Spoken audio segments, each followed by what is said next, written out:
Oh, welcome, my friends, one and all. Decided to come on tonight because I said I would. I said I would come on more, and so I'm coming on more. And tonight is going to be not the longest one I've ever had, not the quickest one I've ever had, I don't believe. But I did feel like it was important tonight to go ahead and talk about something I was unaware of until the story presented itself to me. And so, hi, Sandy. Much love to you. So, the story became very prevalent to me. And so I thought, wow, I've never heard of such a thing. This is crazy. What's up, Clayton? Hunter? Okay, pasta. How you doing, brother? And so when this story came up, I was like, oh no, you got to be kidding. You have got to be kidding. You know what I'm saying? I mean, it's just like, man, this story is so weird. This is incredible. But then I started thinking about it and I thought, this is like paranormal stuff, you know? This is paranormal stuff.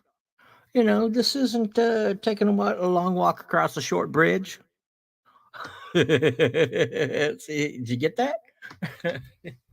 This ain't about that. This is about truly radical, crazy stuff that you wouldn't think could possibly even exist, much less anything else. You know what I'm saying? You know what I'm saying, Sandy? Just out there, stuff you would have never believed. I was like, wow. Okay, so you do a little exploration on your own. You get out there. You stick your head in the hole and leave your butt in the air and see if anybody comes and kicks it. And so I did that. And I thought, wow, this is kind of cool. And the more I go, the more like walls I run into. I ran into walls. I'm not talking about bumps. I mean walls where you can only go this far. You can only go this far. Which told me that there's something to this story. Now, I'm not saying this story is just going to be the all end all to be all. But I'm saying it's just another example of what paranormal. Okay. And actually just goes to show it's an amazing, wonderful world out there that few people truly know of, that few people truly take the time to examine and see how absolutely amazing this world is and how absolutely amazing things in it are. And just because you don't believe it doesn't mean it's not here.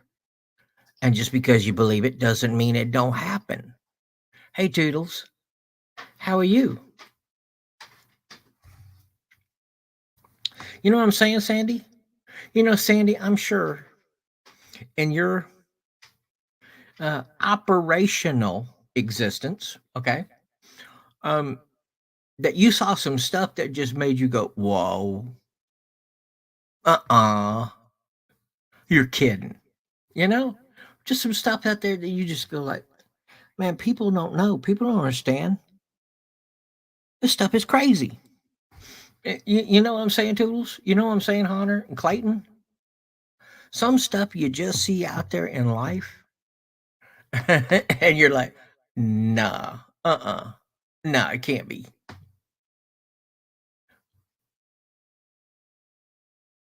Well, that's what I'd like to cover with you. Wee woo, time police. It is crazy, Toodles. It's crazy. But just because you don't believe it, don't mean it depends on your believing in it for its existence.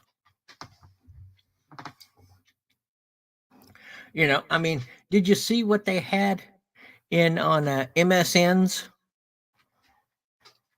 little website page? Where you go to it, you know, uh, MSN.com, and you're just trying to get an idea of what's going on in the world. I mean, you're not really looking too much into it because, oh my goodness, you know, oh my goodness, you don't want to get too far into it, because it reminded me that, daylight savings time came to an end. And I'm like, why do we still have daylight saving time? I couldn't figure that one out. I still can't figure that one out. But you go down, you scope out the finance page, where you see the only thing that's going up is Tesla and Apple, you know, or you go like me, hit the sports section here, just kind of see who's playing, what's going on, I mean, that's where I learned that the Astros won the World Series, so another Texas team winning another world championship, just saying, you know, and and I went through there and I'm seeing all kinds of crazy stuff. But this morning there was the U.S. government admits that all UFOs are Chinese um, little whirly birds. Really? Now all UFOs are the Chinese secret police. Okay, why not? That's good. After you see, the videos that we played, of actual military pilots who have shown some of the craziest stuff with a blow by blow description of, yeah, it's going, 120 knots, 120 G's, and it's turning like this, and that's enough force on the inside of that plane or whatever that vehicle is to put you through about 8 inches of steel. It's defying the laws of gravity, and oh yeah, here we go, and it's making no noise. Barbecue 220. Hey, Braden, what's going on? I'm not used to your new title here. Barbecue 220. So does that mean in February of 2020 you had your first barbecue pit or barbecue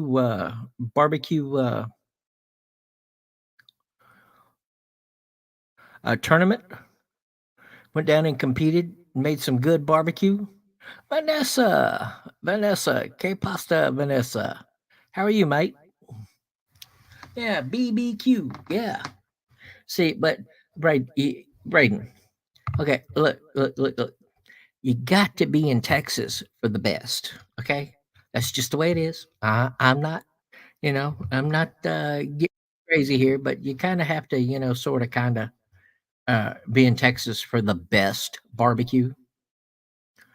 Yeah, I mean, ask anybody. I mean, go to Google.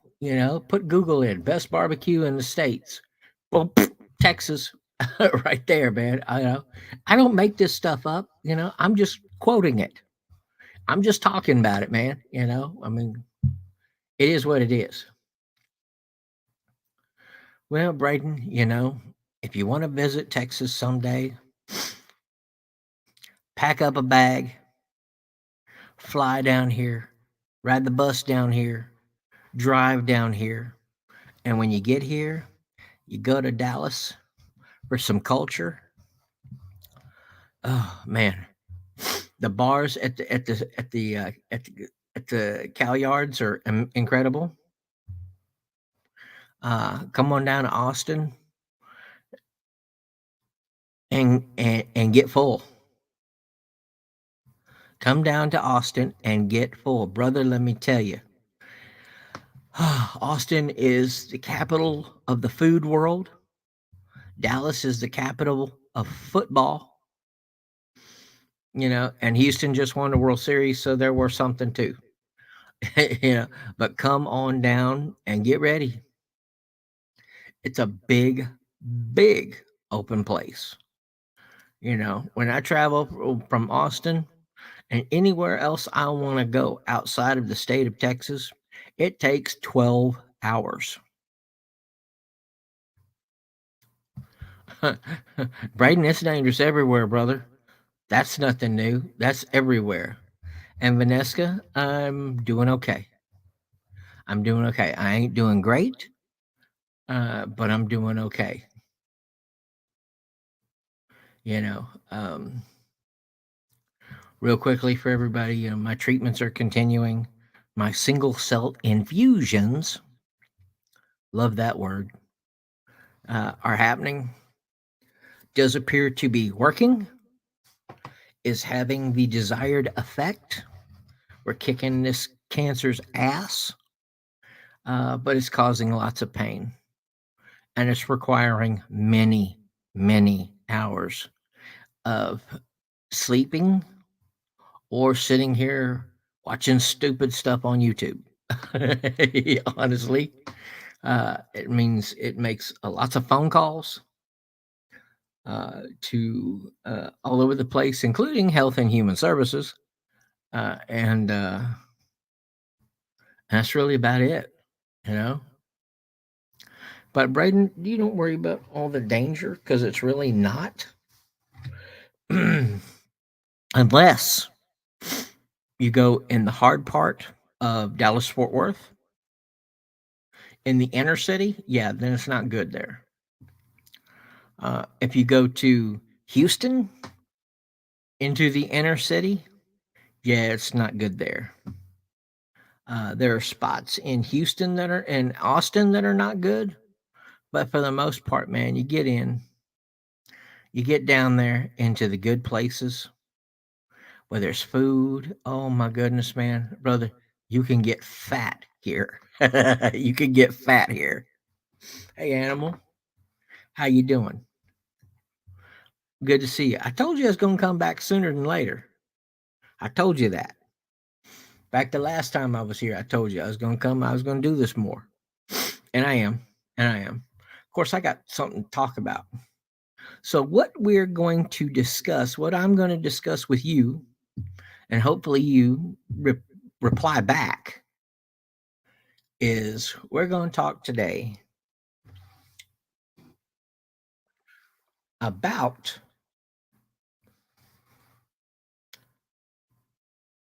what's at the bottom of Mel's hole.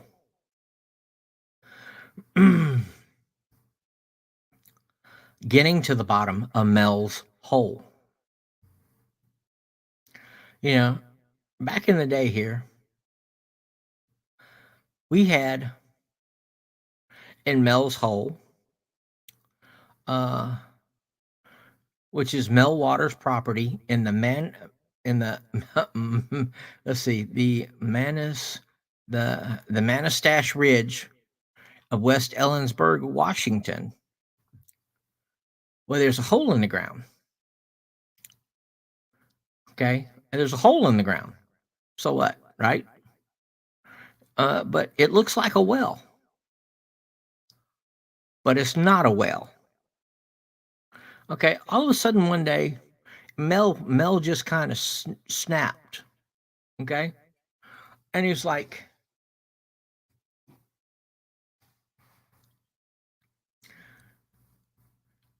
this hole that we've been using since I've been alive. He says, we've been dumping all our trash in it. Our neighbors been talking about the trash in it. Don't get me started, animal.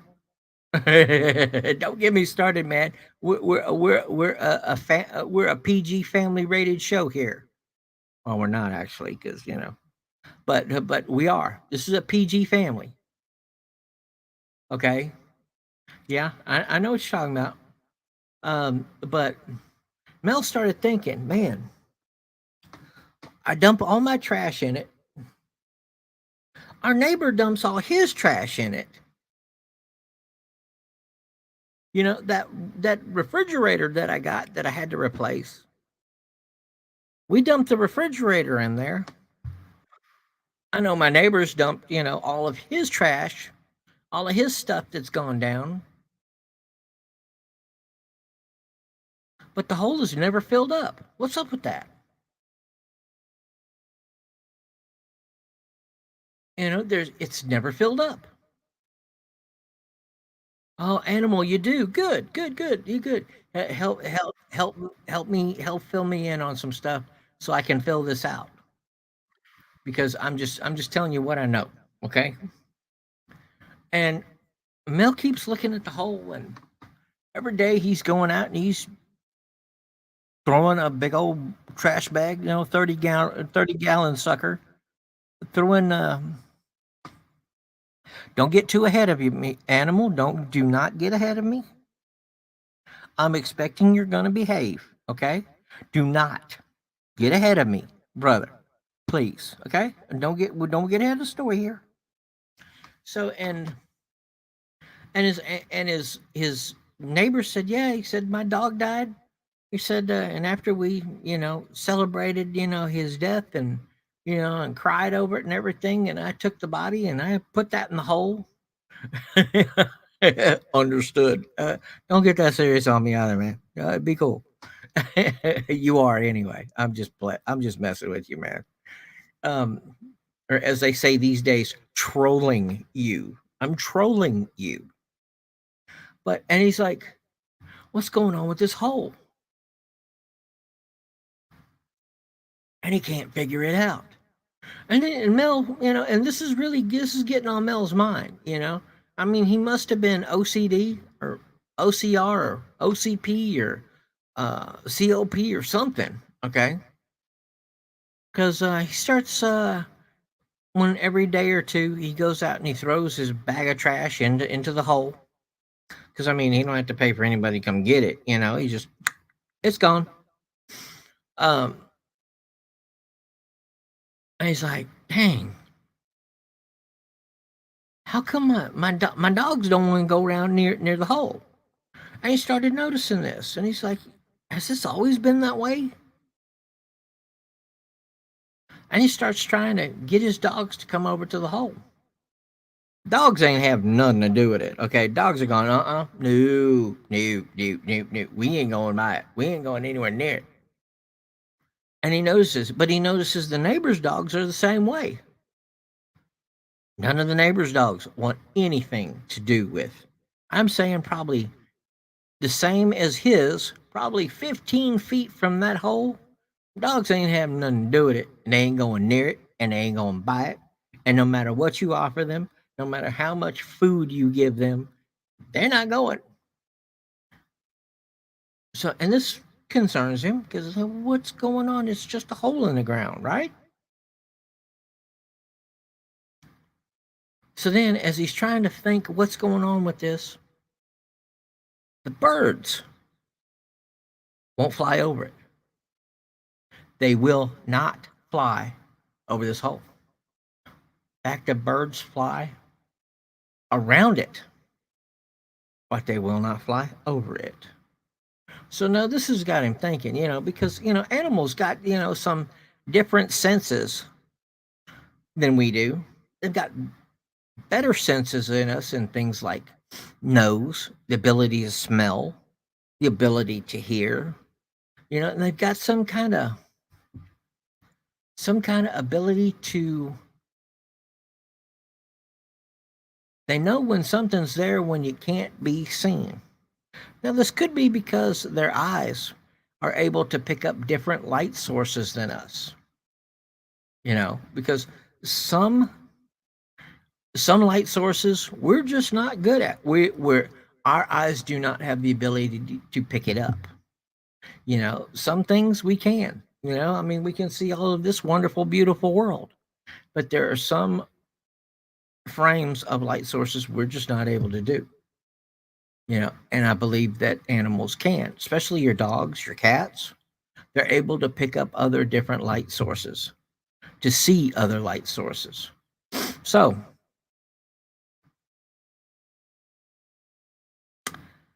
okay, my dogs won't go near it, the birds won't fly over it. This is kind of strange. So he works on it for a while and isn't really able to come up with anything. Then one day he says, "All right, damn it, I'm at the end of my story." He said, "I don't know what's going on." He says, "But damn it, I'm getting to the bottom of this." So he says, "Okay, my hole doesn't have a bottom. This is BS." So he goes back into his garage. He pulls out a fishing pole. He goes to the end of the line. He takes everything off. He attaches this little weight on the end, about a pound. Says, "Okay, we're going to find out exactly how deep this SOB is." He throws the weight that's attached to the fishing line over the hole and starts letting it drop. Okay, so he's got about 120 yards of fishing line, which is about about 420 feet. He gets all the way to the end of the fishing reel. Okay, he's 420 feet down, and there's not a bottom in sight.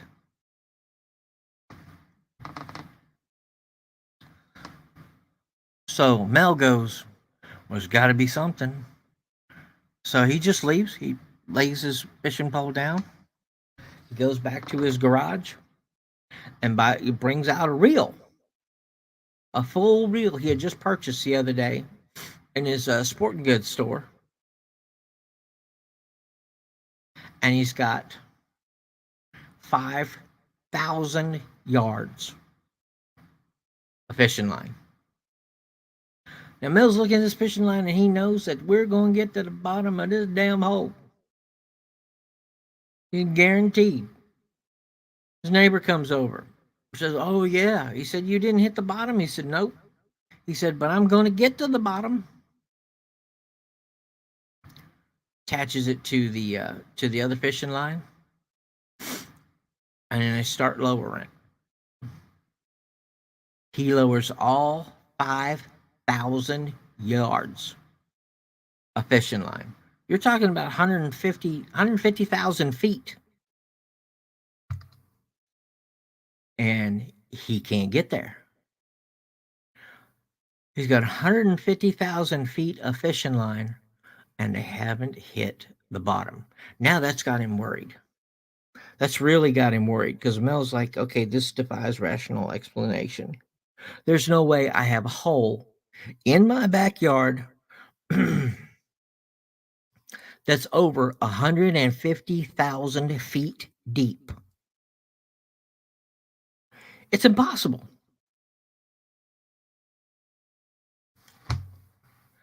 So Braden, Braden, what's he gonna do?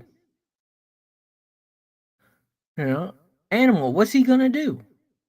He doesn't know what he's gonna do because he's got fishing line over 150,000 feet long, all the way down in this well hole in his backyard, and he still hasn't hit bottom. So he reels it all in. As he reels it all in, he notices something a little different. It feels different. The string feels different. He pulls it all up to the surface. He goes and looks at this weight. The weight looks different. It doesn't weigh like a weight anymore. It's just different. So as he goes to touch the weight. It's just a 1 pound iron weight. Touches it and it crumbles. It just crumbles. Okay, now, he doesn't know what to do. No idea what to do. So he's up that night, and he's just searching this in his head. He cannot figure out what to do. And then all of a sudden, his radio comes on out of nowhere. His radio comes on in his house. And what does he hear? A radio program, Coast to Coast with Art Bell. And the more he's listening to this, and it's open line. It's open line Friday. Whoa. Mel decides to give Art Bell a call. He gives Art Bell a call. Art answers the phone. He's on the radio, national radio, over 100,000 people strong. Actually, I think it's more like a million people strong. Yeah, that's it. It's a million. It's not 100,000. It's a million people strong listening to this radio show every night. It's still now. It's still happening. Okay. Coast to coast. Every night at midnight on AM radio.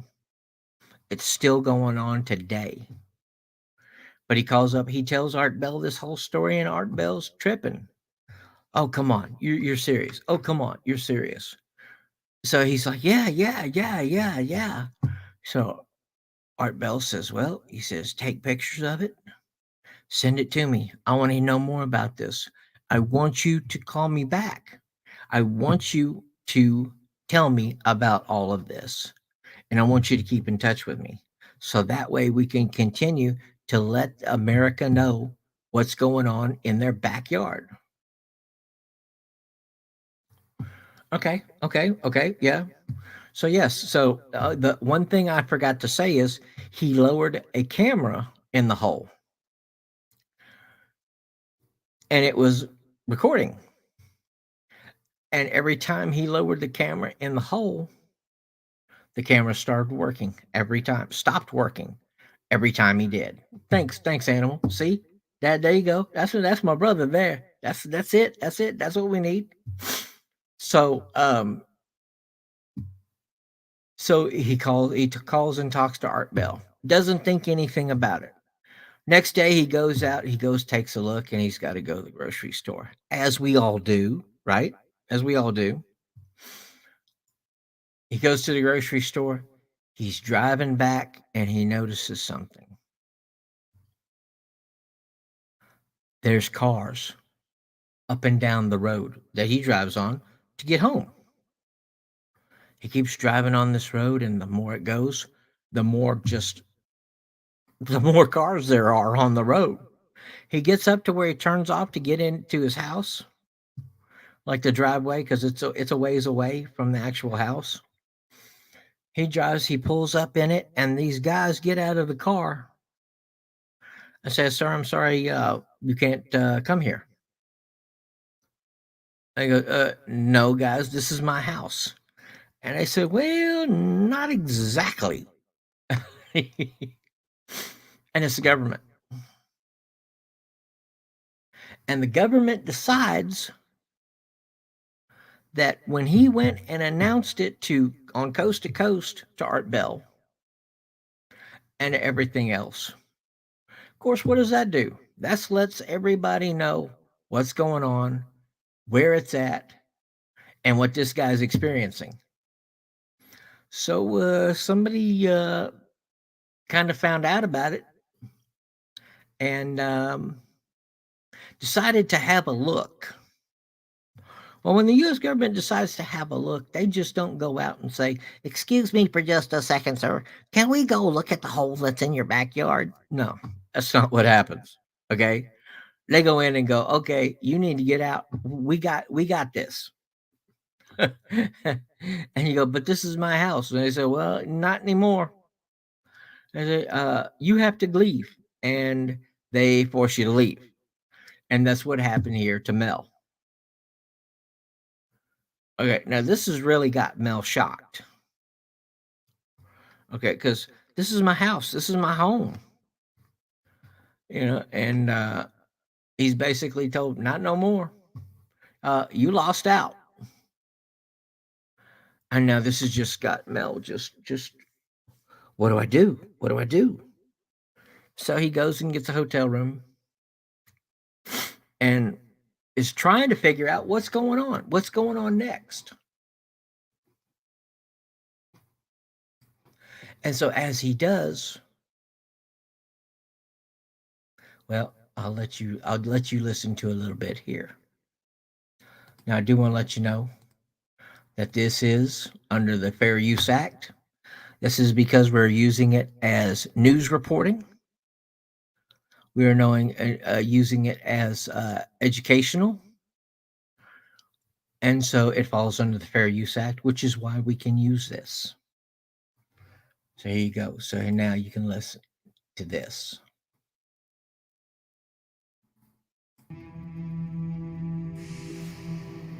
After the show on Friday night, I went out there and noticed there were some helicopter activity around the property. There was further helicopter activity the next day, and so I figured that clearly somebody out there listens to your program. Yes. Mel said that the hole could affect things in the environment around it. Animals avoided it, but plants seemed to grow extremely well. Radios acted weird. If Mel brought a radio near the hole, the signal would get very staticky and then start picking up broadcasts from somewhere else. One day, his radio started picking up what he describes as old-time music. So he goes to change the channel and tunes into a baseball game. Point behind the St. Louis first baseman. When on second, 2 outs. This is fine until he learns the game was played in 1967, 30 years ago. Art's first call with Mel goes on for about an hour and then they wrap up. Mel was staying in Ellensburg for a couple of days and had made the call from there. When Mel Waters returned from town, the access road to his property was blocked by armed military personnel, and there was evidence that heavy machinery had been brought in. Mel was told there was a plane crash on the property, but there was no report of a crash, no fire, no smoke. Still, Mel was told he couldn't access the property until the crash was completely investigated. When Mel asked to speak to the person in charge, a man in civilian clothes told him that the land was not necessarily his anymore, and it would be very easy to find a drug lab on the property if he didn't leave. Mel threatened to go to the press. The man in charge, the man in black, told him, go ahead and talk. Nobody would believe it. But Art Bell and his audience would believe it. And a few days later, Art called Mel for an update. Mel said that a neighbor saw a dark beam coming out of the hole and up through the clouds, darker than anything he'd ever seen. Now, Mel admitted he didn't see this himself, but Art Bell and several callers said that this part of Washington has a lot of UFO sightings, disappearances, and other paranormal activity. Callers had their own theories. Maybe the hole was sitting on a ley line and there was a portal to another dimension, or it was a portal through time, and that's why everything thrown into it disappeared. Maybe somewhere in an alternate reality, there's a big pile of garbage, old appliances, and dead animals just piling up. Who knows? One caller thought this could be a tunnel to the hollow earth. Ooh, like a subway for lizard people. Something like that. There were a lot of theories. And since Mel couldn't access his property anymore, he talked to other locals trying to get more information. An elderly neighbor said that many years ago, there was a series of stone columns around the hole. Like Stonehenge? Right, but without the cross beams, which are called lintels. Lentils? Lintels. What'd I say? Someone from the audience reminded Mel that calling into the show is a big mistake because obviously the government is listening. So the show ends and Mel agrees to come back for an update. On the day Mel is scheduled to reappear, he's a no-show and not picking up his phone.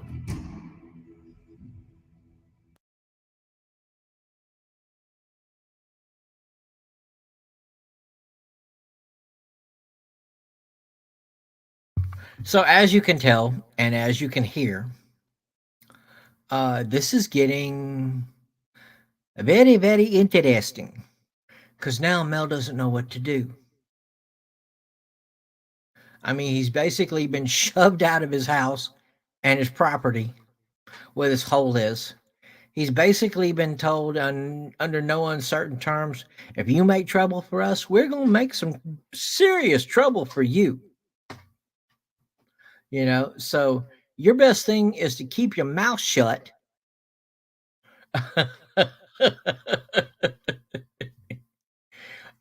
And don't come around anymore.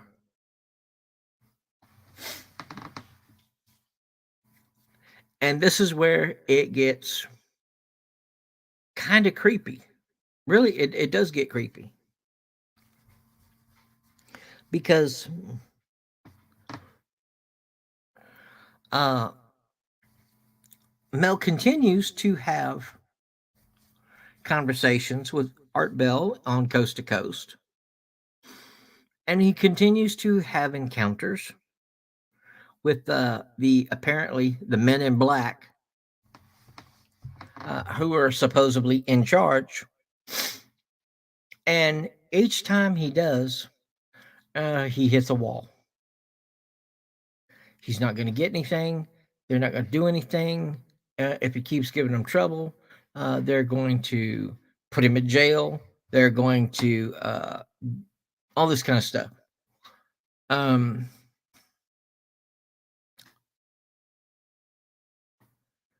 so, with all this stuff going on, he finally talks to somebody, and I'm circumventing a lot of stuff. But he basically talks to somebody who says, "Look," he says, "Here's what's going to happen. Here's what we're going to do." He says, "We're going to give you $3 million a year. $3 million a year for you to live. But you got to leave the United States and never come back." Well. Mel goes, "Oh, really?" And I say, yeah. If you leave, we'll put $3 million in your bank account. And every year after, and all you got to do is just move out of the U.S. and stay gone. And Mel thinks about it, and okay. So that's what happens. He starts getting huge amounts of money in his bank account. It just comes in, boom, boom, boom. There's no way to look to see where it came from or who's putting the money in there, but it's there, and now it's his. So he gets on a plane and leaves. It's about 1979, somewhere around there. Yeah, 1979. And he leaves, and he moves to Australia. Well, Mel's kicking it up, man. Mel's living a good life, yeah. But he does something dumb. After about 2.5, 3 years, Mel starts missing his family. Not a good thing. Because instead of just calling his family up and saying, "Hey, family, come on down. I got tickets waiting for you at the counter." He left Australia and came back to America. Only problem is, as Mel got to America, he never made it. 12 days after he was supposed to have arrived in America, seen his family, and gotten back out of America, he wakes up in an alley in some city. His pockets are empty. His wallet's gone. His keys are gone. He wakes up Doesn't know where he's at. Doesn't know where anything is. And all he knows is that in his arm, he's got a whole bunch of holes where needles have been. And it looks like he's had a drip on his arm. And it's 12 days after when he should have got to America. And now he's not. So once he gets his head clear, he goes to a bank and tries to pull some money out. He doesn't. All of his bank accounts are empty. Everything that is Mel Waters is gone. He's been ghosted. Now, he was told this when he did it, that if he did come back, this is exactly what would happen. And sure enough, when he came back, this is exactly what happened.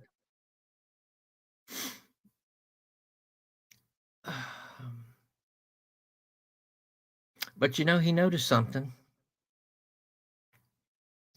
People weren't responding to him anymore. He called up Coast to Coast Art Bell.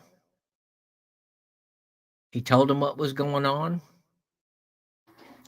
People had a hard time believing this was happening. Okay. You mean the U.S. government, the United States government is messing with you. Now, some of us say that. Some of us think sometimes that, man, I don't know, they were following me. You know, the cops were following me. You know, some people get a little psych, but nobody would believe that they've just basically wiped Mel Waters off the U.S. Generally, most people suspect that it was just off the planet. He's been ghosted. His name, everything about him has gone. So Mel works, makes some money, gets a rental car, and drives back to where his house is. Now, this has been many years later when actually he comes back. Mel comes back, and his house is gone. Everything is about his house. Everything he remembers is gone. Mel takes a drive up his walkway because there's nobody there. Nobody. No neighbors, no anything is there anymore. The whole entire community where he used to live is gone. He gets up to where his house was. It's gone. And the weird, crazy thing is that the place in his backyard where the hole was, it's gone too. Now, Mel's beyond shocked. I think I remember here where the man here is talking about he's passed out. He comes to, and it's just everything in his life. Everything that his life was before all this started happening is gone.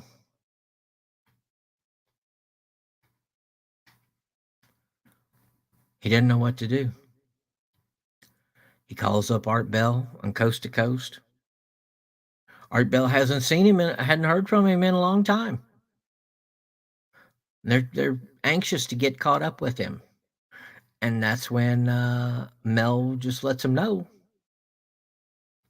hey, Delver, of what's going on. And that his whole entire life has been erased.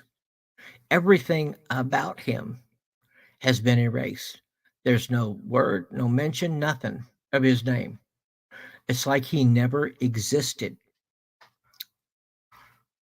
And then all of a sudden on Art Bell's Coast to Coast, he gets a message to give to Mel.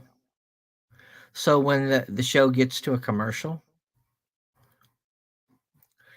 Art delivers a message to Mel that the Basque in France want to talk to him, want to know what's going on with him, wants him to come to them and talk to them, because apparently they have a hole also, and they don't know what to do. Mel's like, when the show gets back off a commercial, Mel, in a roundabout way, starts letting them know that he has nothing. He has no way of getting there. That he has nothing. And then he finds out that their other thing is go to any airport and pick up your ticket and come to France, which he does. And there in France, the Basque have a hole almost exactly like his. And he starts doing work, letting them know what his experiences are, what he's seen, what he's gone through. And then they start doing the same thing there. And the stuff that they came up with, the stuff that he saw, is unworldly. It's absolutely incredible. So, if you want to hear about all the weird, spooky, and scary stuff, then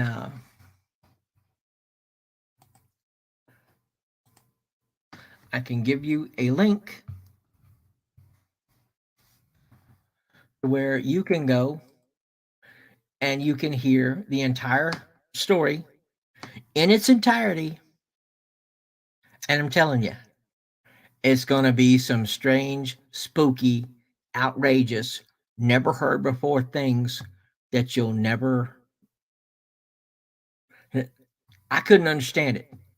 I could not understand it. And I mean, it was hard to believe. Truly, it was hard to believe. And there's that link if you want to go and watch it yourself.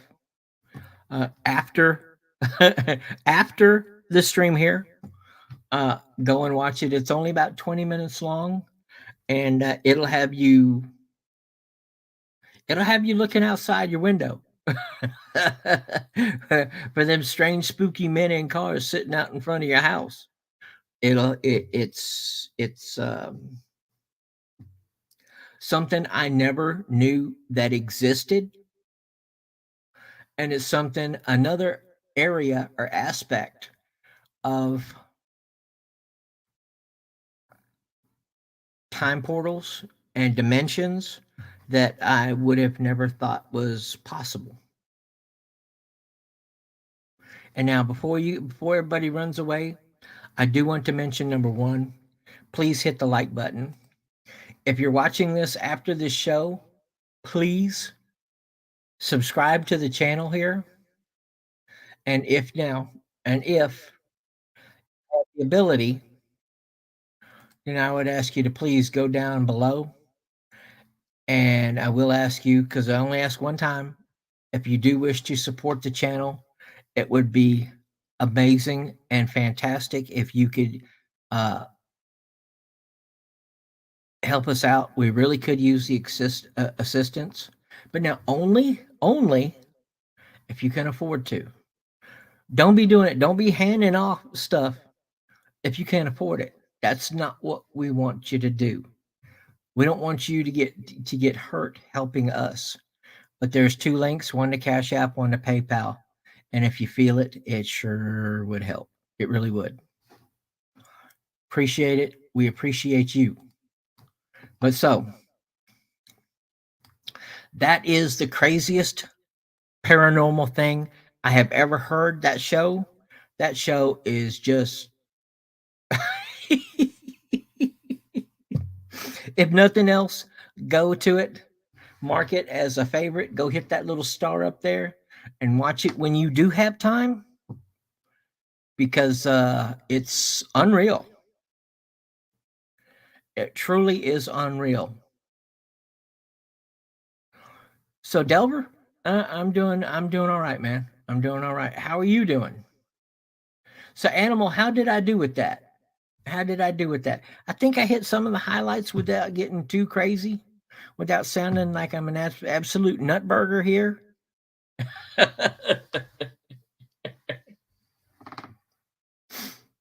That's true, man. But when you're talking like this, when you're talking about a time portal to another dimension, is a big freaking hole in the ground, man. That's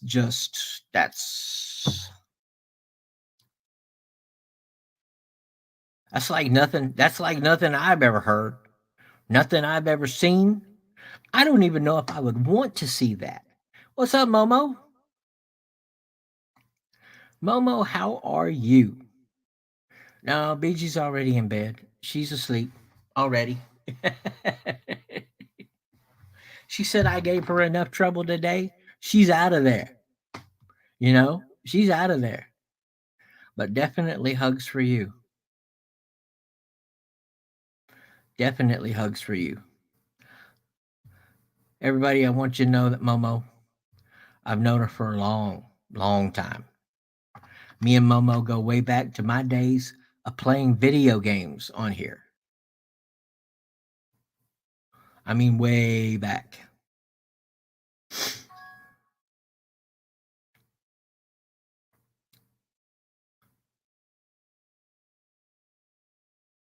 Oh, egg sandwich. Oh, very good. Oh, very good. I love egg sandwiches. Egg sandwich and chicken sandwich. Oh, we down. Oh, we are so down on that. God, it's been so long since I've even had an egg sandwich. Had chicken sandwich, but egg sandwich, man. And the only thing I do not eat tuna sandwich anymore. Ever. And fish, nope. Tuna, nope. I don't even eat shrimp, crabs, or lobster anymore. It's just too dangerous. It's way too dangerous these days. It's too easy to.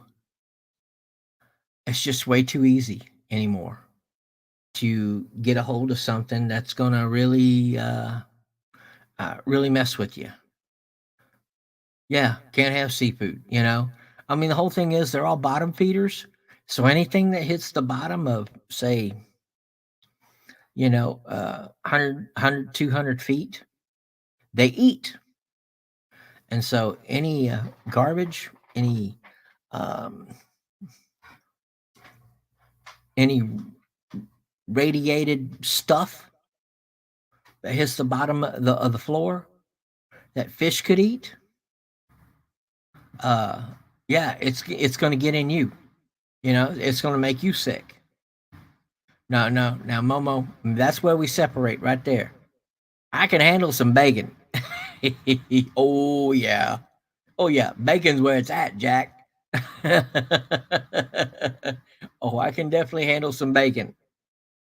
Ooh, man. About 6 months ago, we got some bacon. Ooh, my goodness. It's just a treat. Man, about a little over, I think it was almost an 8-inch thick. So good. Oh my God, we fried it in the pan ourselves. She fried like 5, 6 pieces in there and said, "Here you go, have at it, big boy." Oh my goodness, I'm telling you, I was in nirvana. It was so good. It was so good. Now, of course, we don't do that every day. We don't do it all now, but it was nirvana. Oh man. Maybe it could be the brand, It could be the brand, you know. Want to hear about another creature? Look up the Minnesota Iceman. Okay, you got it. You got it. I will do that. I will definitely do that. But I think everybody should go to that link and should go check this out from this channel because I admit ghosts, yeah, no problem. Bigfoot, yeah, no problem. UFOs, yeah, no problem. But when you start talking about, like in the Hadron Super Collider, that, oh well, there's something in there, but as long as we don't acknowledge it, it's not here. It's not true. Sounds like the WWE wrestling right now. Everybody wants acknowledgement.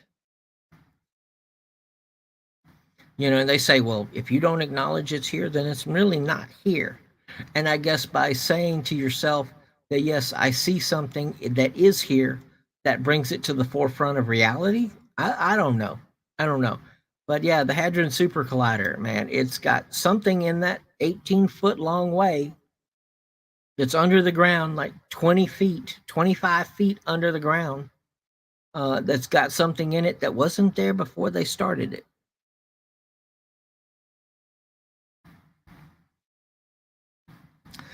So they believe that when they fired it up, trying to create the God particle with an incredible amount of electricity, that unreal. I was in Oregon and we went to this country store and had homemade sausages and different meats from local farmers. And oh my God, the sausage was amazing. We put in spaghetti and it was so good. Yes, Momo. Yes. All I'm going to say is that all timelines have split and combined multiple times since these scientists split an atom. I'm not doubting it, Animal. I'm not doubting it at all. The thing is,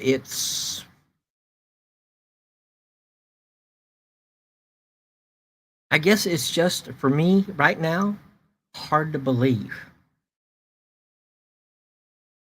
It's hard to believe. Now, I don't know why I would say that, because here I am fighting cancer, trying to stay alive, and doing it.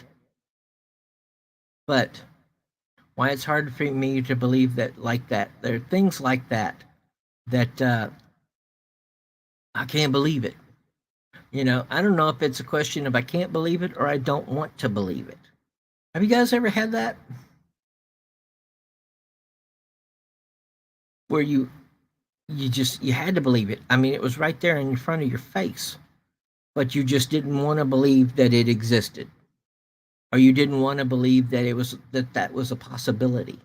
So you just said, well, I'm not gonna believe it. Like, you remember Fruit of the Loom having that basket and no one else does.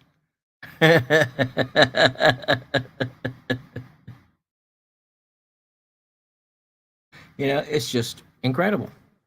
It really is. It takes everything out of what you're currently comfortable with and the way you see the world as you do, and exposes you to things you never even thought, and it exposes you to concepts that you never knew was possible.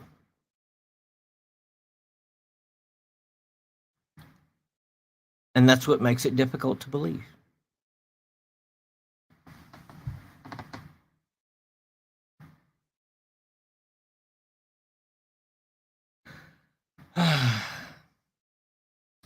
And I think that's one of the biggest things.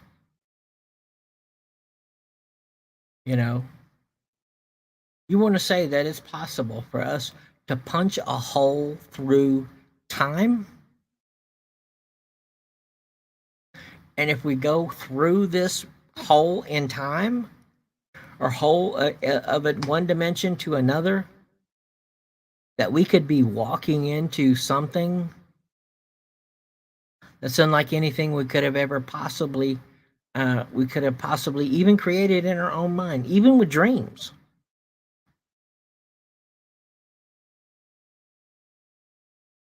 Yeah, Momo, I agree. I agree with you. The way scientists keep messing around with stuff, something weird is bound to show up. Yeah, well, their weirdness seems to have showed up, and all they want to do is hide it, rather than openly acknowledge that. There you go. There's that word again. Acknowledge that this is what happened. We're not sure how we're going to deal with this. Living out in the Mojave Desert when I was a kind, and then a kid, and then in El Paso, Texas as an adult, you see some things you want to believe you didn't see. Yeah, yeah. Yeah, Delbert, that's just it. You get where you're looking at something and you're going, no, no, no, that's not possible. That's crazy. How could I tell somebody that I saw this? They're gonna put me in a padded jacket and stick me in a room and lock the doors and leave me. And honestly, yeah, that's definitely what could happen. Apparently, that is exactly what could happen. But I mean, Mel Waters, his thing is he went on coast to coast with Art Bell. There was 1 million people that knew about Mel Waters. They knew where he was. They knew what he was experiencing. Hi, Strange. No, not for about another 10 days. Not for about another 10 days. Then we'll see what the doc says. Because one of the treatment options I have is medical marijuana. And so I have decided that I just might want to try it. What do y'all think about that? Strange, what do you think about that? Vanessa, what do you think about this?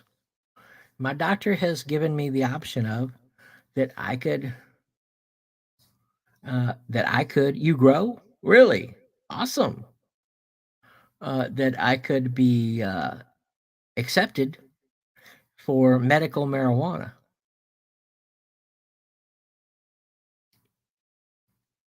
And so I was thinking,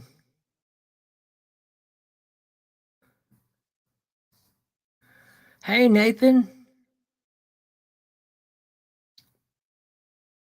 I haven't seen you in a long time either. Where you been?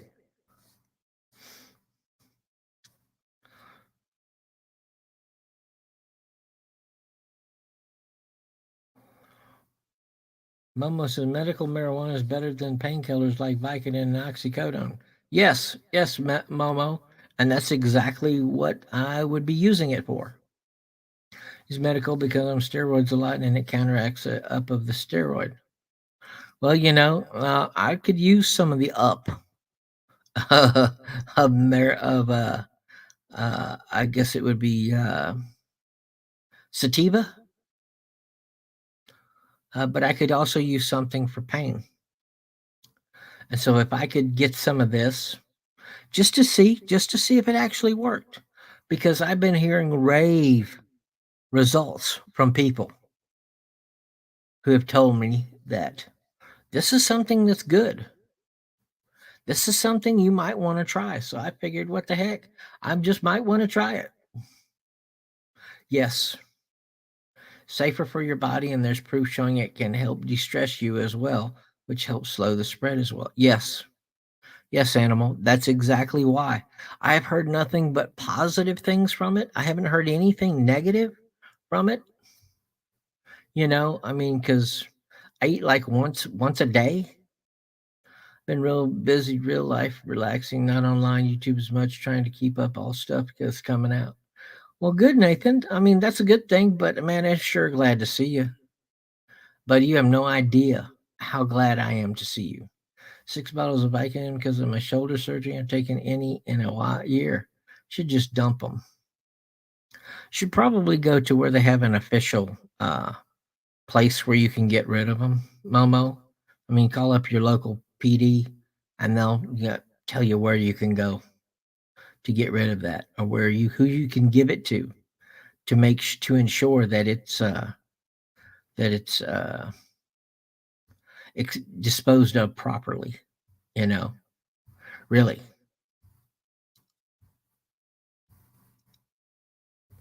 Nathan, have you been doing any artwork lately? I use it. It helps keep my pressure down in my eye. One big downside, you legally can't carry for 6 hours after.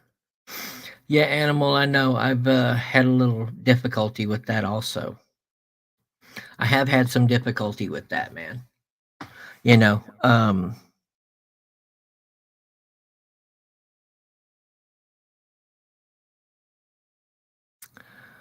I'll just say we'll see. We'll see.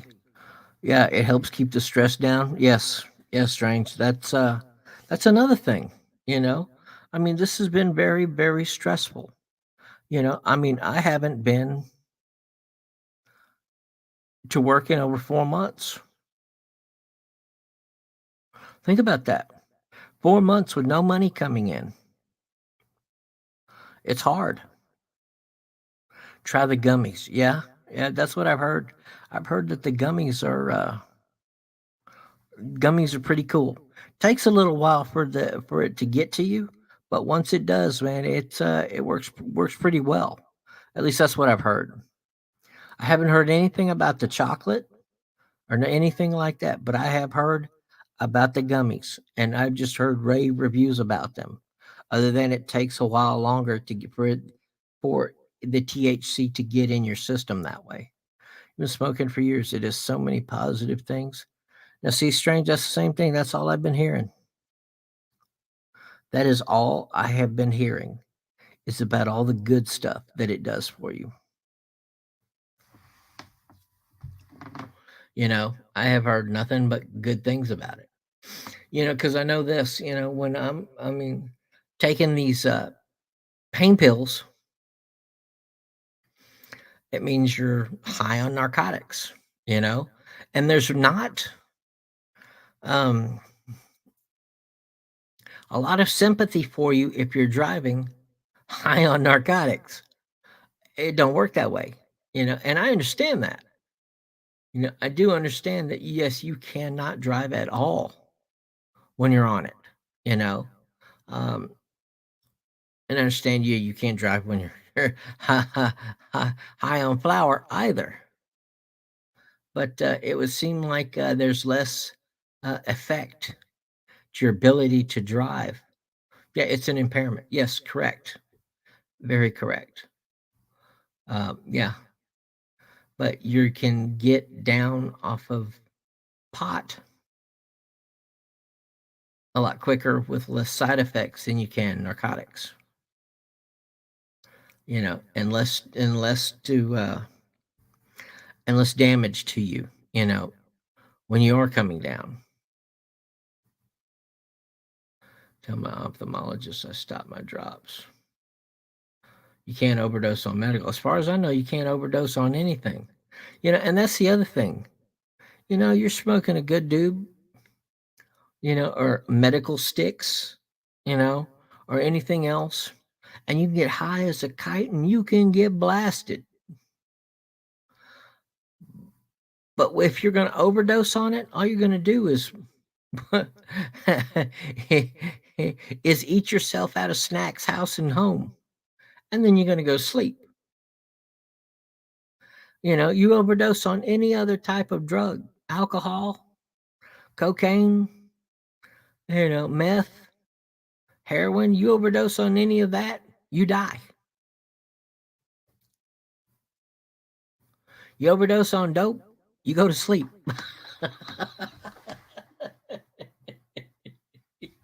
There's something to be said for that. There's a lot to be said for that. Weed naps have you feeling out of it, though. I'm sure. I'm sure. But I'm sure pain pill naps do the same thing.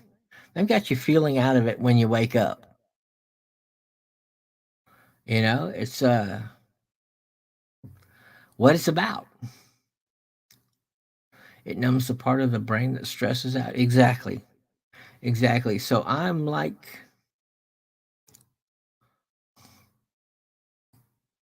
8 days away. All you want to do is chill. Exactly. Well, that's about all that I am able to currently do is chill. you know? So it sounds like that's a win-win for me. I mean, I'm 8 days out from actually meeting with them and seriously talking to them about getting some sticks and seeing how that affects me.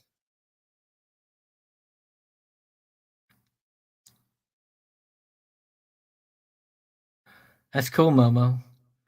No, Strange, I'm not okay. No, I'm not okay at all.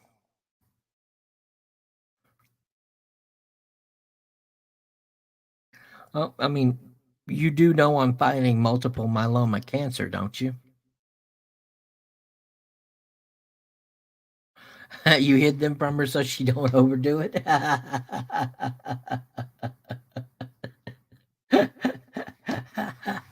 Right? You don't want grandma going around go, "Hey man, I'm a stoner. I just Momo, give me some more of that. That's good." Yeah, Strange. Yeah, I'm going through a battle. Going through a fight.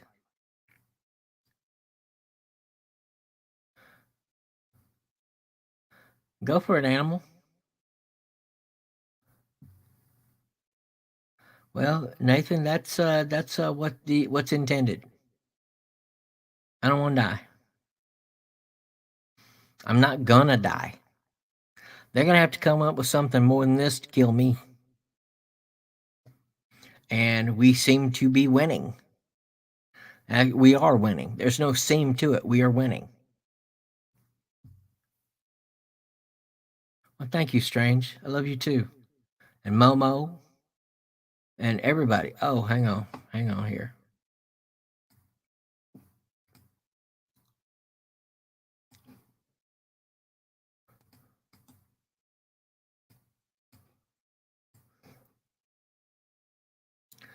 There you go, animal. Now you got the link. Now I'm going to take this link out pretty quick. So if you're going to do it, let's do it.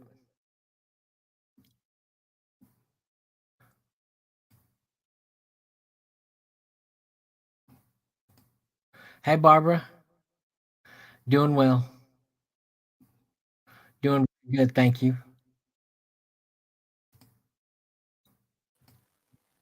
What's going on, animal? Not much. I was just gonna say one of the things about that whole thing that I was explaining about carrying, if you just kept a safe with you personally, then you can still have it on your person, and then when you do need to smoke, you can just lock it away, and it'll be perfectly okay to have it with you in that point. Yeah. Or another option is also just be aware that a few people who are in states where it's legal to smoke for personal use have told me that being it's allowed state level, it's not allowed federally. So if you go to purchase a gun, you can still get in trouble for lying on the forms when you fill out to buy a gun once you smoke. Because it is still federally illegal, quote unquote, I was told. Yes, sir, it is. Yes, sir, it is. Which means you cannot you cannot purchase firearms publicly anymore from gun stores and stuff like that without committing a felony by lying on the form. Yeah. Or, yeah. Yeah. On federal form 4420. Yep, you can't go on there and you can't say no, I don't do anything illegal because you do. Yep. Yeah, and even if it was legal in the state, it's still not legal federally. Until it's legal federally, yeah, you SOL, man. You just out of luck.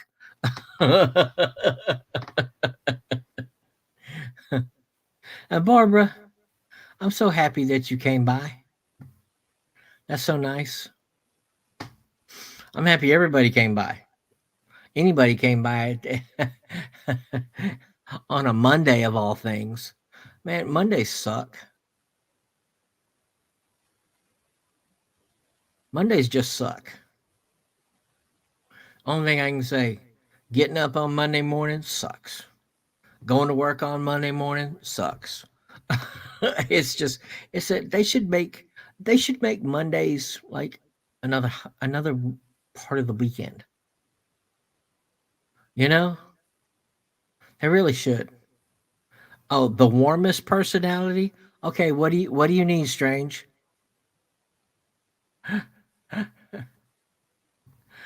Well, of course it is. Strange, I don't know. I'm a touchy feely huggy kind of guy, you know? I mean, when I see people that I know, my first instinct is to go up and shake their hands and give them a big hug. You know, male, female, married, unmarried, whatever. That's just what I do. You know, that's just who I am. That's what I do. You know, now if I can see you got somebody with you, then I kind of try to hold off on the hugs. You know, I try to hold off on the hug, but sometimes I can't help myself. So, is what it is. Well, thank you, Strange. So, what else, Animal? What else you got?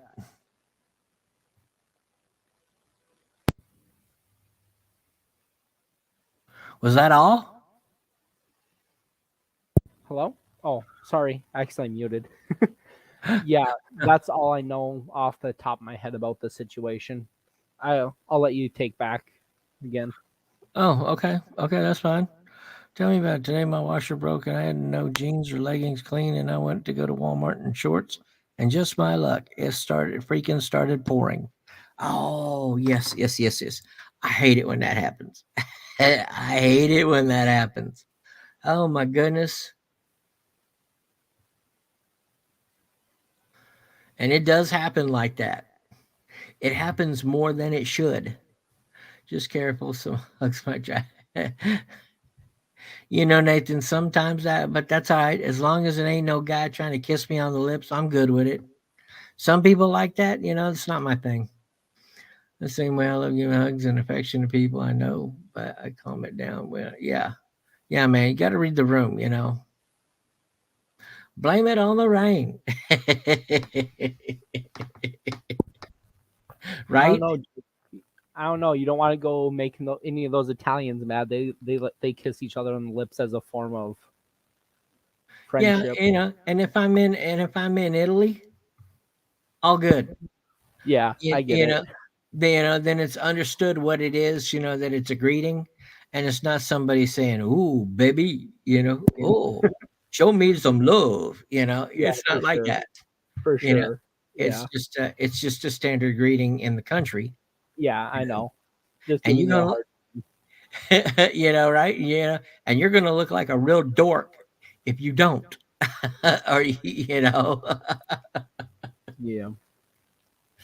So, Mama, when you went in there with your shorts and it started freaking raining and pouring, what happened? Did you just get soaked? Did you flash somebody? What's up?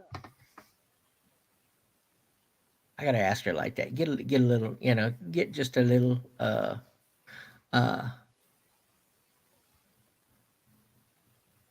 get a little silly, you know, just a little bit, just a little bit. I got new leggings and sweatpants to last me for 2 days until the washer is fixed. I can go to the laundromat, but I got 3 people laundry to do. Oh my goodness. Yeah, it's doing the others laundry. I mean, I can do my own. That's one load. But when you get 3 other people to do laundry for it, well, they're not trying to be cool and trying to maintain on the dirty laundry. They're just using that up every day, something new. Every day, every day, every day. I mean, a week they probably going through 3 loads a week. Soaked and people were staring at you.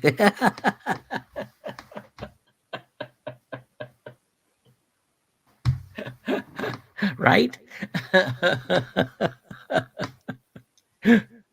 I bet they were.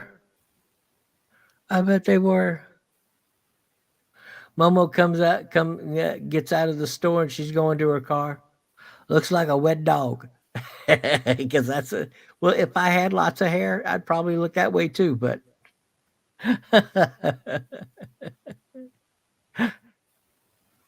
hey, that's fine. She gonna laugh at you one day. She gonna find the same.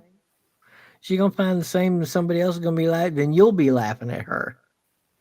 Take care of my grandparents, so it's mine and their laundry. Ah, yeah, yeah.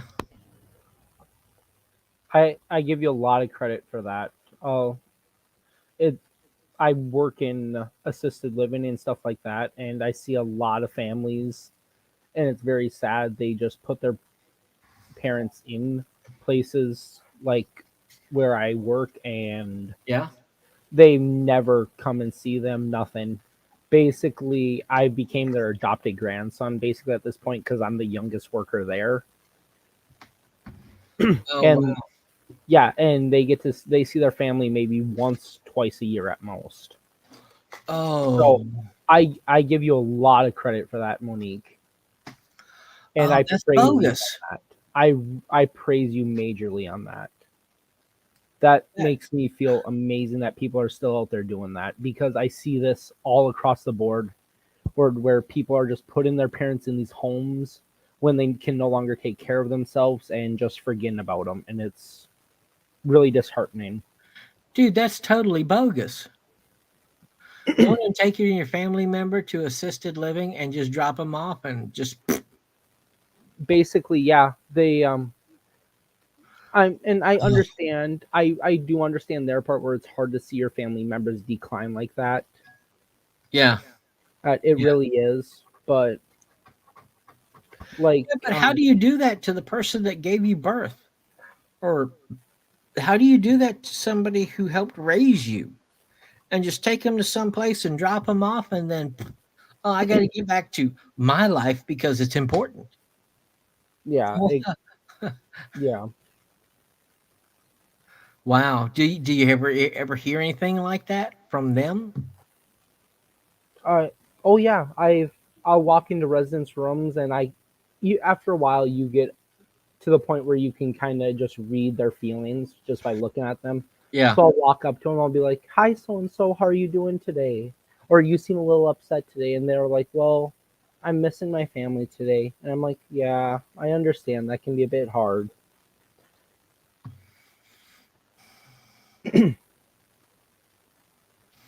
Man, my uncle in New Mexico keeps telling me to dump my grandmother in a nursing home. He uses the term dump. I think that is so degrading. Yeah. No, 100%. Yeah. Because thankfully I work at one of the good ones, but I have seen nursing homes on multiple different occasions where or staff members are abusive to the residents in many different forms. Like, I actually, not with this one, but one where I was previously getting trained at, I actually saw a staff member taking a resident's oxycodones and hydrocodones and shit like that and selling them. Oh wow, that's yeah, that's not good. And because the resident was known to have multiple different lapses and problems, to put Yeah. simply, he no one would believe him because he lies a lot. So, oh, the staff member found an easy target and stole this pain medication as that resident was suffering through pain 24/7, and they thought he was just pill seeking. Mm-mm-mm-mm-mm. Jay he sent me 300 in a PayPal to take care of grandmother, and he left me one nasty note. We never asked for him for anything. He is awful. Yeah, Momo, that is awful. Okay, think about it. $300. Assisted livings right now are charging like five, six, $7,000. Um, I'll tell you right now, in my state, at the one where I work at, we are charging $3,000 a month just for an apartment. Yeah. And put simply, I will pull up a picture here and see if I can give you the link for it. But these are the type of meals that they get. And they pay $15 per meal for them.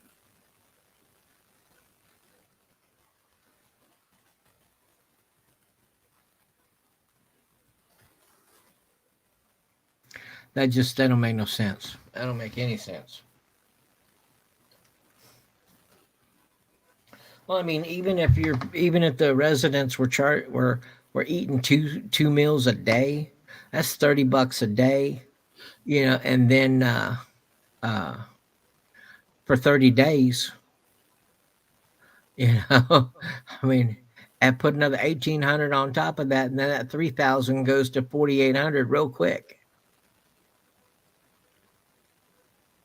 I mean, it's bad. I know that people have their own life, that people have their own. Okay, I'm not finding any good representations, but I'll just say word for word about what my residents had to eat today. Today, their food options were they could have some lettuce, 4 pieces of bologna rolled up in a circle with a little bit of cream cheese in the middle, and a brownie. And that was their dinner tonight. Or they could have had a small a small cup of soup and a sandwich. And they pay $15 for that. Which is in effect about 60 cents. Close to it, at least. And that's not even mentioned if you decide to get a room tray delivered to your room, which it doesn't matter how far or how close you are to where we serve food at. I could simply just literally walk out the door and walk to the very first store. You get charged $5 for getting delivered to your room. So that's $20 times 40, $80 times 30 days, 200, 2,400 additional dollars. Damn, that's crazy. That's about $60 a day in food for one person. Now, I take care of my building can hold a maximum of 50 residents. If every room had a husband and wife couple in it, that is $3,000 a day they could make. Now, I get it that they have to abide by state standards and everything, but one has to see it the same way where I do. For $3,000 a day, they could get provided with way better food. You would think. I mean, $3,000 a day. Or no, not a day, but I mean, a man and a woman are in an assisted living center. They're in their apartment. You're right, Duke. $3,000 a day for every resident in there. That's how much our building takes in for every resident that gets. If every resident had a husband and wife couple in that room, and they all got our food, they'd be taking in $3,000 a day. See, that's crazy. That's crazy.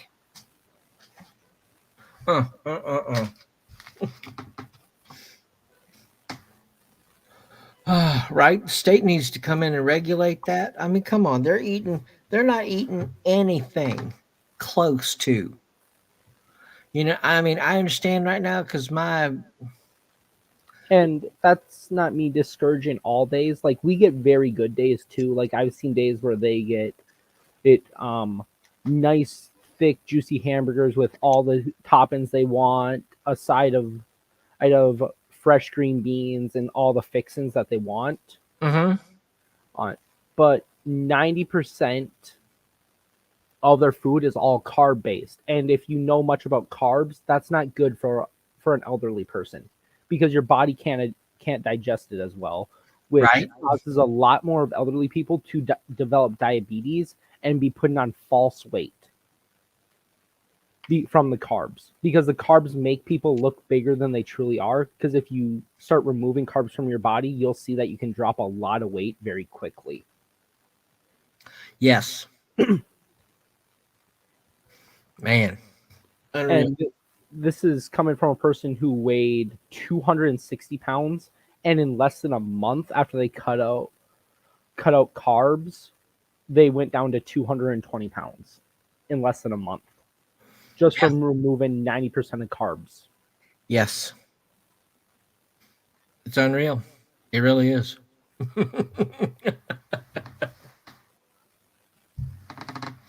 You know, and I understand that this isn't paranormal, but this is topical. And the only reason I bring this up is because a lot of people don't realize how bad it is until they get put in the situation. Because one of the worst parts is our company offers to help move you into our building. But if you want to move out, you have to provide all the financial support yourself. But we'll move you in for free. But if you want to move out, you have to pay for a moving company yourself, or have family that are willing to help you. Wow. We'll But move you in so we can cash in, but if you want to leave, yeah, you're gonna have to do that yourself. We ain't yes, gonna help you Monique. do that. Yes, Monique, you are 100% correct about that. But I'm not in a nursing home. I'm in assisted living, which follows under different guidances, which basically, if a resident wants to, and it's horrible to put it like this, but kill themselves from not eating, they're allowed to. Because I can bring food to them, and if they decline it, they decline it. I can't make them take the food, nothing. I can't make them eat. I'm not even allowed to reapproach them to try to offer it, because that would be considered manipulating them in an assisted living. Because assisted living, you're considered to still have your mind and be able to function for yourself for the most part. Yeah, to be able to make your own decisions. But the thing is 90% of assisted living people, yes, they have stoves and all that fancy stuff in their room. But what a lot of people don't know is in assisted living you have to pass a test in order to be allowed to use your stove. Like if you can't see the dials perfectly and pass this exam they give you, they unplug your stove and restrict access to it, which means you're dependent on our food. Wow. And if they don't want our food, we can't make them eat it. So I've literally seen residents that don't like our food, or this is the best part even. Let's say, Duke, what's something you're allergic to, if you don't mind sharing? Vegetables. Okay. Well, I'm talking about like legitimate. Like, for example, I'm extremely allergic to apples, and if I was a resident in a nursing home, they Yeah. can serve me apples, and I'm expected to be able to tell, and they don't have to modify my meal for me, because I'm expected just not to eat the part that has apples in it, because I'm stable of mind. They don't have to modify my meals for me. They Wow. actually are legally not allowed to modify my meals for me. Even if So, you're allergic to it. yep, you're just supposed to pick the other alternative. Oh, So, wow. like, we have residents who are lactose intolerant and aren't allowed to eat bread, which is 90% of our foods every day. So Yeah. I have residents that, like, today's option is lasagna or a sandwich with broccoli cheddar soup. Our residents can't have either of those. We have residents that can't have either of those, and they have to starve that day because they can't eat any of the options. Wow. Yep, without getting sick. And this is the stuff I'm trying to get out there to the public, because not a lot of people realize this. I don't know if it's just my nursing in home and assisted living, but it's better to get it out there so other people can hear this. So if you can't get either one, then you're just gonna starve that day. Yeah, and I've seen that happen. Yes, yes, it is illegal. Oh, you're not allowed to starve the residents, but in assisted living, they can say, well, you're able to provide your own food for yourself. So if you can't eat our options, you can make your own. But 90% of our residents can't make their own. So how the hell does that work? That's called microwave. Okay. And when they're paying $4,000 a month, Duke, just for rent and food, where that's not even including services. If I just come into your room and I give you medication, that automatically doubles your bill. No shit. Yep. Just to bring them meds? Yep, if they can't do their own meds, it automatically doubles their bill. If we do every load of laundry we do for our residents is $30. Damn, you guys are scoring up here, man, making all kinds of money. But yet they still pay the staff $15 an hour. And by the way, I will call out the company. I am underneath Sanford Health now. My company has been bought out by Sanford Health, and these are all the changes that happened with Sanford Health taking over. And they're making all this money, and they're only paying $15 an hour for people. Yep, this is all from Sanford Health. I will. Monique, actually, as a assisted living, you don't need to be certified to give meds. The RN just shows you how to do it with one person, and if you fuck up a person's med, you get a med error report written on you. And basically, if you get 3 of those in a month, they retrain you. If you get more than that, you'll get corrective action, blah, blah, blah, if it keeps happening. But yeah, I'm not, basically, if I was to get in trouble for it, I can say, well, the RN didn't teach me well enough. I didn't understand. And then I can get the RN in trouble for my mistakes. Wow. Yep. Animal, you're making me scared. I'm sorry. I'm not trying to. I'm just trying to call out what is wrong with this stuff. Yeah, because let me tell you something, man. You go and give somebody the wrong meds, Well, no, I you're wouldn't give going them down with the ship because they're going to drop you like a hot rock. I wouldn't give them the wrong meds, because in assisted living, at least with our facility, their medication is locked in their room. Unless it's a narcotic, then it's locked in the med office. But their medication is locked in a med cabinet in their room. Damn. No, I'm not saying I would do that, Monique, but I would never purposely mess up in any way. I personally care for my residents too much, and every one of them is like a family member to me. Well, that's good. I mean, that is good, except if they happen to pass, man, that's gonna suck. It does, and I can actually get in trouble just for saying that I actually care about the residents, because we're not supposed to get attached to them. Yeah. It was actually in my thing that I can be fired over getting attached to residents. Now that I understand, that I do understand. It's just a quicker, cleaner breakaway in case they do, because I mean, people can just pass in their sleep, and you got no idea, and then you go to wake them up, or or they try to get woken up, by their alarms or stuff. Yep. And just don't do it. But so they passed away in their sleep, and oh, that's so sweet. They passed away the right way, and all this kind of stuff, and it's like, whoa. Yeah. Yeah, but Momo, don't you think over time the animal is just gonna get hardened up, and then he's not gonna care so much about him anymore, just because it's what he's experienced all this time? I will answer that. No offense, for you, animal. Bruce. No offense. I will answer that for you. Okay. And honestly, it's hard dealing with my boss. I come home on days, and I will admit it, I cry, because I hate seeing the residents the way they are. It actually sickens me that I can't do more for them. And I come home on days and I cry, and I just want to quit and just walk off the job right there, and not return. But the only reason I keep coming back is because of the residents. Hey, animal, let me tell you something, man. I'm a big, strong guy, and this stuff that I'm dealing with right now has got me blubbering like a baby. It just happens.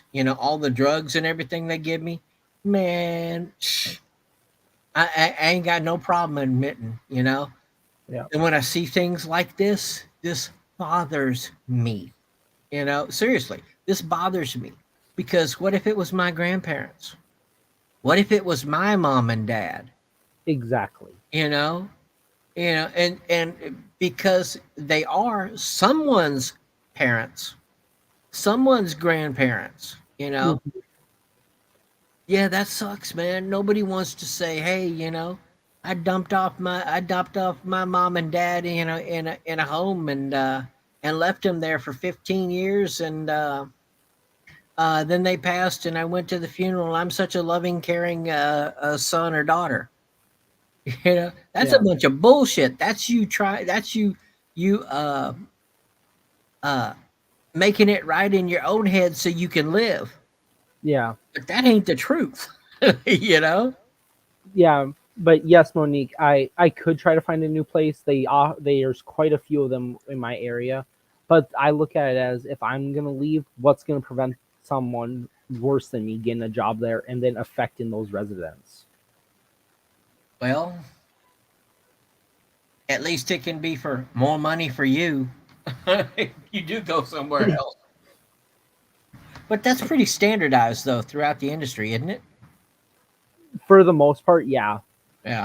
I could literally walk over to Walmart and I could get offered $3 an hour more than what I do for the old people. Well, homeskill it. That's $3 more an hour. That's significant. It is. It really is. But it's the same time you're talking about working for Walmart. Okay. Nothing wrong with it. It's good, honest Yeah, work. it It's is. good, honest work. No, no, I shouldn't say that. I should not say No, that I because get it. I get it. I sound like a freaking troll. But I'd rather have someone working at Walmart than on the streets doing something they shouldn't. right? Oh yeah. Oh, most definitely would prefer that. I just have a problem with Walmart. I get it. I think 90% of the country does personally, but I mean, I have such a problem with it. I don't shop in it at all. no, that's completely understandable. At all. I mean, I'm as broke and as po as anybody right now, but I will And not go to Walmart. I won't do it. yeah, and I hate to change the flow of the stream on what we were going about, but Yeah, well, the one thing is, okay, I've got to go select it.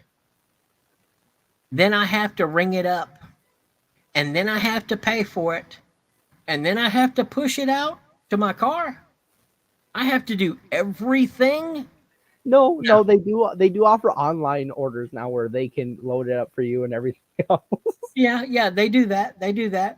But when I go grocery shopping here at our local HEB, okay, which is the big grocer here in Yeah, Texas, uh, to HEB, I select it here online.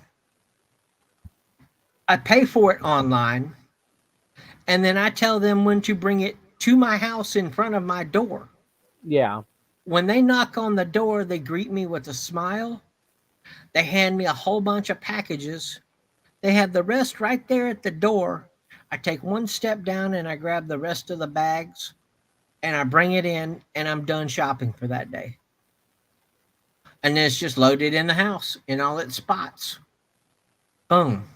yeah. Monique, that's That's what I do. Well, that and right now my body's ability to fight infection is extremely low. And okay, number one for me, there's a lot of people who go into Walmart, at least from my view, okay? No truth to it, just what I see that are not clean and filthy, yeah, So I go in there, they've got the flu. Now my life is being put in jeopardy because of the flu because I can't fight infection. yeah. And I was gonna mention another thing on top of that. Plus, Walmart when you do online pickups, they are very strict. Like we have a service animal for our mental health. So it's more of a companion animal, but it still qualifies under the service animal. Yeah, Act. yeah, I know it. Yeah, yeah. Um, they billed me and refused to give me my groceries, and told me I was gonna have to wait 2 weeks to get my money back because I suffer from anxiety and some other stuff. And my service animal helps keep me relaxed and everything because I have high blood pressure and stuff like that. It helps keep me able to maintain myself so something doesn't go wrong. And they told me I was gonna have to that they couldn't serve me because there was they have proof that an animal has been in this vehicle. Oh, yeah. I mean, that's another right there. So I don't have anything to do with Walmart anymore, because I go to HEB for my stuff. And if I need something, like we decided we wanted to bomb the house right before winter, you know, in Yeah. case anything came in under the house and decided it was going to stay through the winter, and so we're going to bomb the house again. So I went right to Amazon and $10 later, boom, it's going to be at my house tomorrow. Yeah. So then we can bomb the house. Yeah. And that's not even the whole end of it. Like the higher ups at It's Walmart just even so easy. yeah. I get it.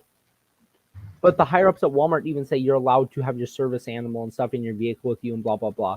But Yeah. these managers at Walmart who are stuck up, they're like, you can't have that because they think they're in control of the whole business. Well, I have a service animal. It's supposed to be for my wife, but here lately I'm using it more than she is. I take my puppy in the store with me. No, and there's nothing wrong with that. Well, I've never had anybody walk up to me. You said you can't. Exactly. But So Monique, yes, exactly. Our nurse, I 100% agree. Our nursing home has 3 stations up and running right now.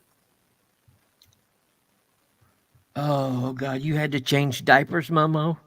Yeah, Briefs, see that part would get briefs, me. but yes. And yeah, I 100% know where you're coming from there. I 100% know where you're coming from there. I actually got yelled at by my other staff members. They told me, well, if you would have toileted them on time, you wouldn't have to be changing briefs. So this is all your fault. Yeah, that's bullshit. And But at the and same time, this is my first day there, so I don't know any of the schedule, any of the residents' routines. But no, for the most part, if you get them in a steady routine, they tend not to soil themselves too often, as long as you can maintain that routine.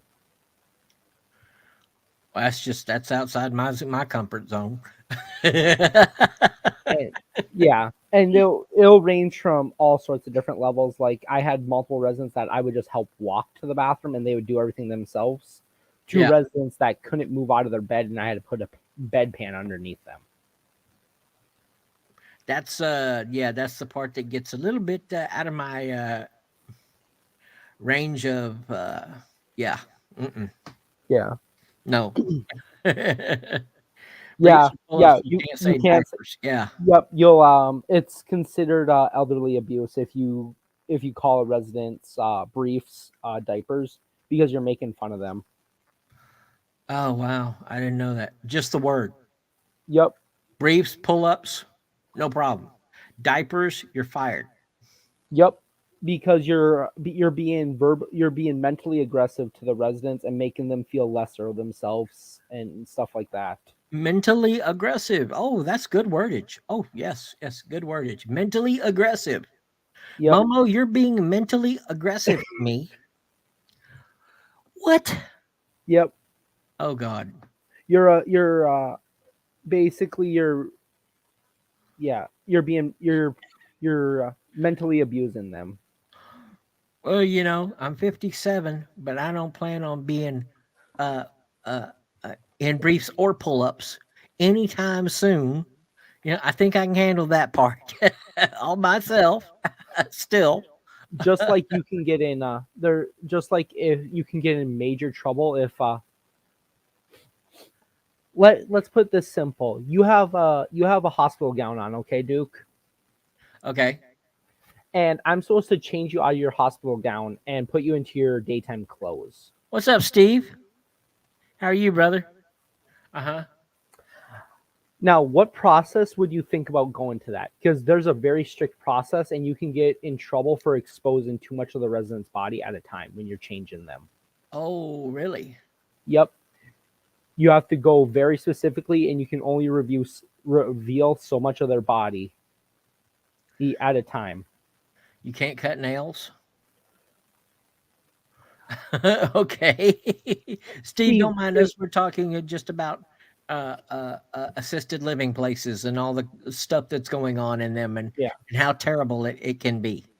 Okay, well, what if okay, let me ask you a question then. Yeah. What if grandpa and grandma decide to get funky like a monkey Is there a way they can lock that door so that way you don't come in and bust in on them while they're uh, uh, doing what they do? No, but they have two ways they can provide privacy for themselves. They Okay. have a curtain that they can shut. That's as soon as you open their main door, they have a curtain that they can slide shut. Uh huh. So they shut their curtain and they shut their door. And basically, what you do is you knock firmly and loudly. Uh huh. You crack the door open and address yourself by saying, "Hi, Mr. Davidson," for example. And I'm just using the default name there that doesn't exist. So Hi, what if Mr. you hear, Davidson. "I'm busy, come back"?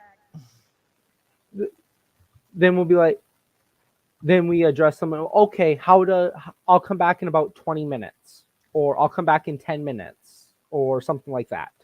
Try 20. Okay. Oh, okay, okay, Yep. okay. That's still not uh still interrupting some activity, Yes.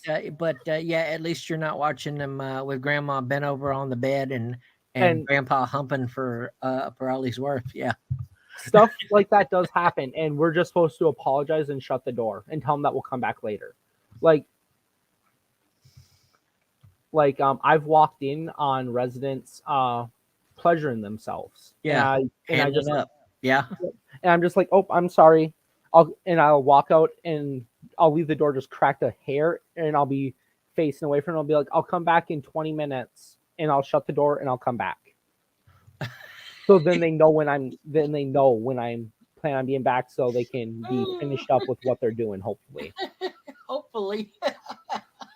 well, when you're That's when good. you Now, see, for you, that's got to be embarrassing. Oh, damn. He was jacking it.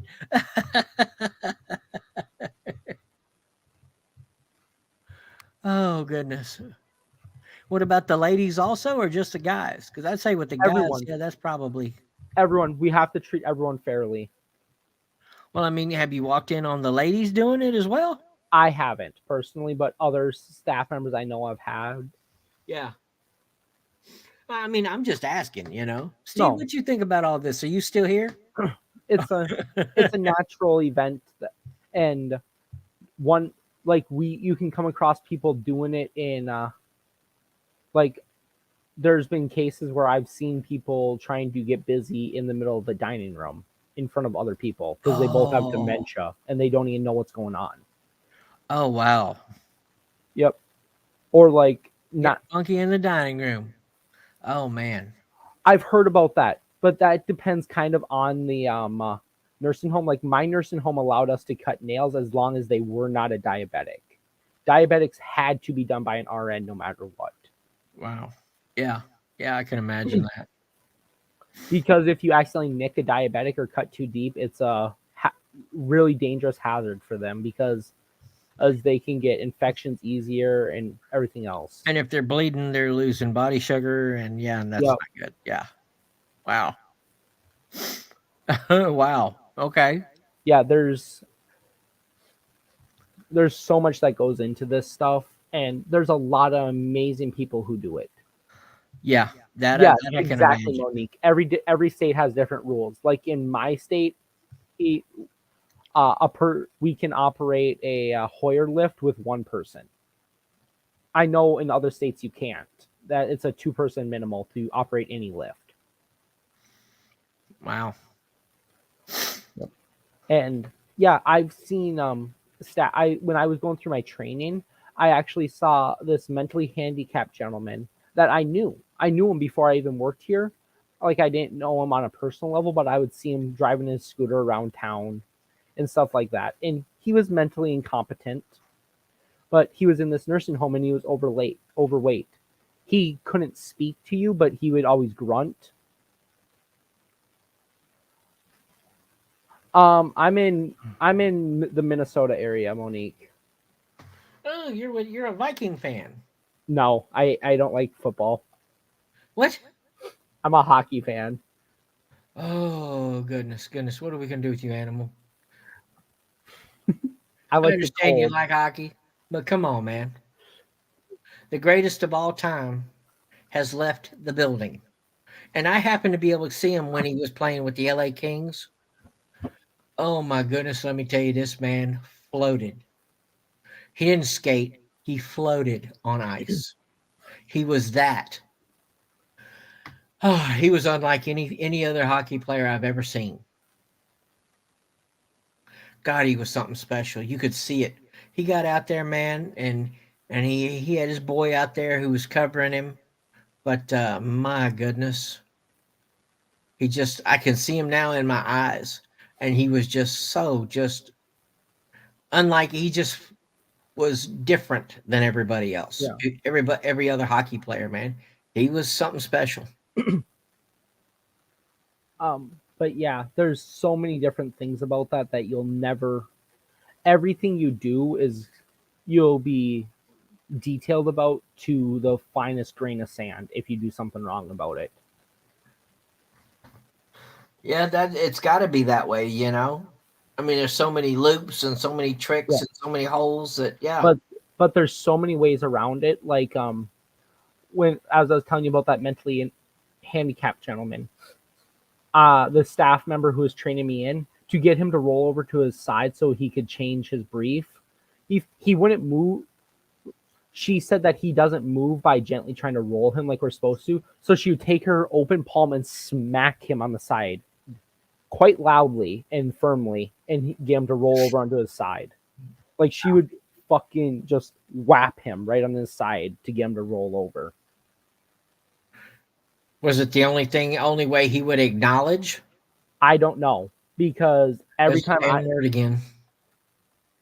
what's that? I'm sorry. Oh, it was just. Oh, I was just saying. Is the only way you get him to acknowledge? And I was like, well, there's that damn word again. No, he responded perfectly fine for me when I said his name and I said, okay, we're gonna roll this way, and I firmly pushed on him, and he had moved perfectly fine for me. That is illegal so many ways. Yes, that's assault in a resident. That's elderly abuse. That crosses so many lines. And when I reported nothing came of it. They just said, well, she's worked here for so many years. She knows what she's doing. She would never hurt a resident, and that happens all the Yeah. time. When new people come in and report stuff like that, the higher ups just push it off because they're like, oh, they've been here for 20 years. We've never had complaints of this before.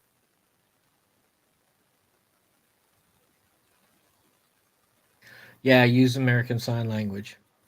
Well, he didn't know sign language, but yes, 100% use sign language. But it seemed like that would be the best way. yeah, because he could comprehend what you said to him, he just couldn't speak back to you. And because every time I told him, okay, so and so, we're gonna roll this way, and I'd firmly push on him, and he would move for me. He needed help, but he could move for me. Wow. And this staff member who's training me in didn't want to help, so she would just slap him to get him to move. Wow. Yes, I did report her. Nothing ever came of it though because the higher ups just covered for her and said that it was a false report and I didn't understand what was going on. That was at a previous facility when I was still under the age of 18 getting trained in.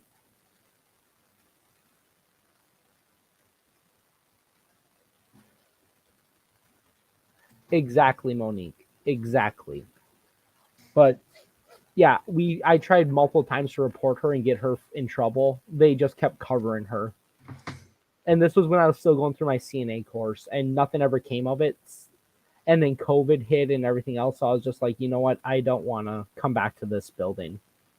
And I went to I didn't like that they weren't addressing my issue that I visibly saw a staff member abuse a resident and I was still in training.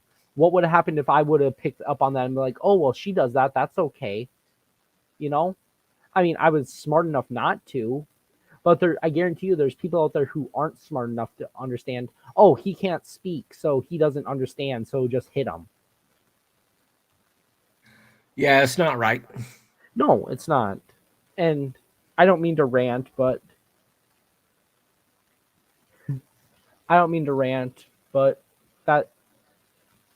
that's my business with all that stuff.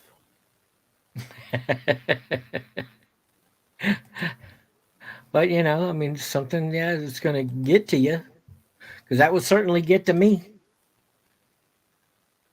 Monique, I actually got a funny story about that one. I have a resident who's over the age of 100, and they like to purposely take their hearing aids out. And when we go to talk to them, they just smile at us because they know that they can't hear us. They smile at us and say, "I can't hear you," and then they point at their hearing aids in their little glass dish. Like, damn. All right, guys. So I'm getting off of here. Oh, I'm sorry to take over your stream here, Duke. I've been No, it's going, okay. It's okay. It's all right. It's all right. but Today was kind of different. yeah, I think everyone here learned quite a bit. Yeah, than what we normally go through. But you can still use that link. Check that link out, man. Just watch the whole thing, and you'll understand because this is way out in the middle of nowhere, and yeah. And I don't know if you could say yes, it is true, or no, it's not true, but things are kind of work towards that direction. But again, it's up for you to decide. Yeah, Braden, it's nice to see you again. Nice to see everybody again. But I'll be doing this more. Like I said, this wasn't the first time, won't be the last, and we'll see y'all around. So God bless you, Animal. Take care of all those people, man. I will. They can use it, man. They really I can. have. I like to think that God's watching over me and using His hands to help guide me in the best way possible. Hey, that's where it's at, man. That is exactly where it's at. Because without Him, I don't know how I could keep doing this. I really don't. Yeah, definitely. All right, Braden, take care. Animal. God Take care, bless brother. everyone. Yeah, definitely. God bless everybody. Y'all take care. We'll see y'all.